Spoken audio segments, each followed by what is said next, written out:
اعوذ باللہ من الشیطان الرجیم بسم اللہ الرحمن الرحیم۔ بر دشمن زہرا لعنات بے شمار۔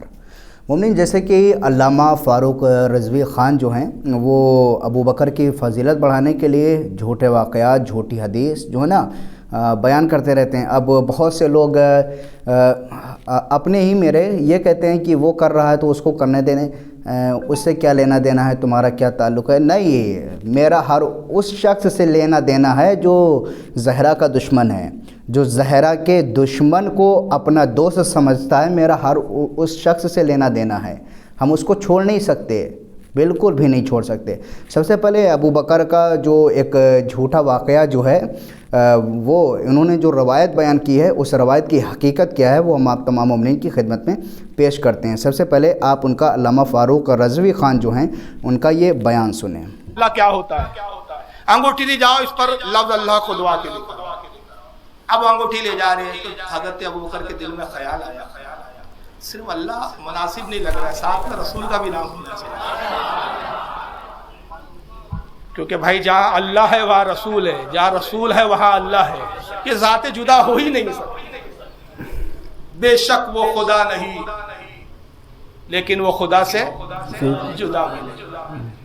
تو وہ جو انگوٹھی پہ نقش کھودتا تھا اس سے کہا دیکھو بھائی اوپر اللہ کر دو، نیچے محمد کر دو، محمد کر دیتا۔ حضور ناراض نہیں ہوں گے، انگوٹھی لی، کاغذ میں لپیٹی ہے، کپڑے میں لپیٹی آئے، کہا یا رسول اللہ ایک بات کی میں معافی چاہتا ہوں، سرکار آپ سے اجازت تو نہیں لی تھی، میرے عشق نے گوارا نہ کیا کہ اللہ کا نام ہو اور اس کے نیچے اللہ کے محبوب کا نام نہ ہو، سرکار میں نے محمد بھی بڑھا دیا۔ ابو بکر اچھا کیا، لاؤ۔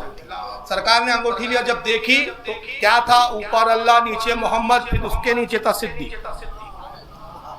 کہا صدیق تم نے تو اپنا بھی نام بڑھا دیا۔ کہا یا رسول اللہ میں نے تو نہیں بڑھوایا، نہ اس انگوٹھی نے جس نے نقش کیا اس کو میں نے کام کرتے دیکھا، یہ صدیق کیسے آ گیا؟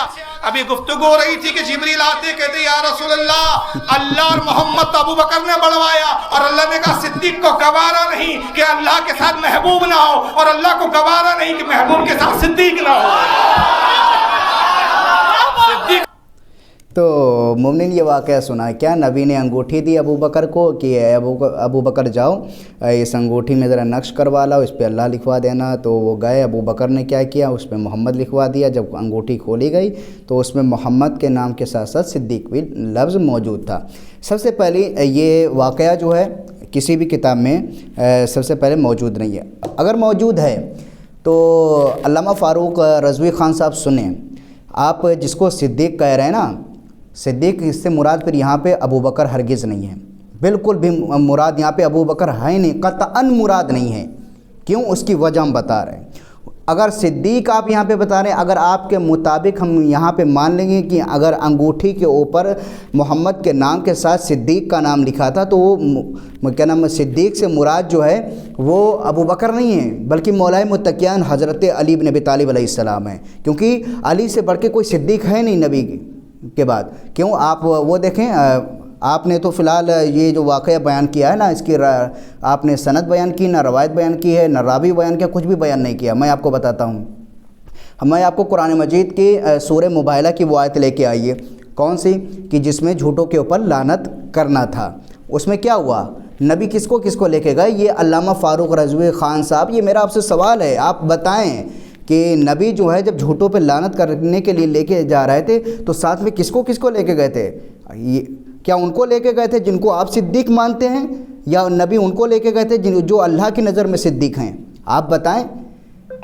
صدیق سے مراد جو ہیں مولائے متقیان حضرت علی ابن ابی طالب علیہ السلام ہے، صدیق اکبر، سب سے زیادہ سچ بولنے والا صدیق اکبر مولائے متقیان کی شخصیت ہے۔ کہاں علامہ فاروق رضوی صاحب کہاں مسلمانوں کو گمراہ کر رہے ہیں؟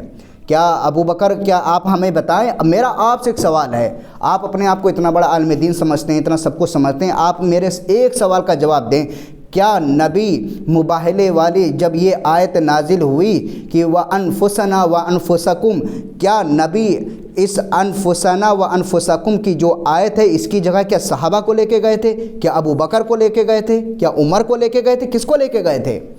کوئی نہیں تھا مولائے متقیان حضرت علی بن ابی طالب علیہ السلام کے علاوہ کوئی بھی شخص نہیں تھا۔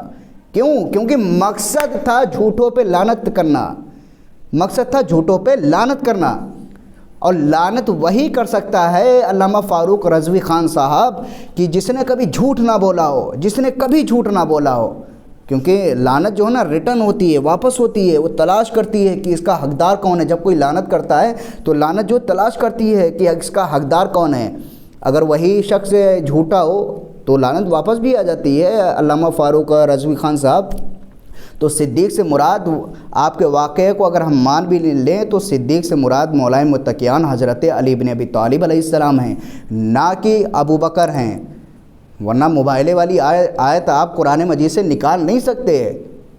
آپ یہ نہیں کہہ سکتے کہ نبی صحابہ کو لے کے گئے تھے۔ آپ مجھے دکھائیں کیا صدیق جس کو آپ کہتے ہیں کیا نبی مباہلے میں اس کو لے کے گئے تھے؟ کیا نبی نے کہا تھا ہاں تم بہت بھیا، تم میاں بڑے صدیق اکبر ہو، تم میرے ساتھ چلنا؟ کیا نبی لے کے گئے تھے جن کو آپ صدیق کہہ رہے ہیں؟ کوئی نہیں تھا۔ مباہلے میں کون کون تھا؟ نبی کی بیٹی، نبی کے داماد، نبی کے نواسے، اس آیت کے مطابق نبی کے وہ دونوں بیٹے ہوئے۔ تو علامہ فاروق رضوی خان صاحب یہ اس طریقے سے مسلمانوں کو گمراہ نہ کریں۔ اگر آپ کے پاس اس کی دلیل موجود ہے، اور جیسے کہ ہم نے آپ کے سامنے صدیق سے مراد جو پیش کیا ہے، ذرا اگر اس کے بھی آپ کے پاس حوالہ موجود ہو تو ذرا دیکھیے گا اور ہم کو بھی دکھائیے گا۔ فقط والسلام ورحمۃ اللہ وبرکاتہ ناظرین۔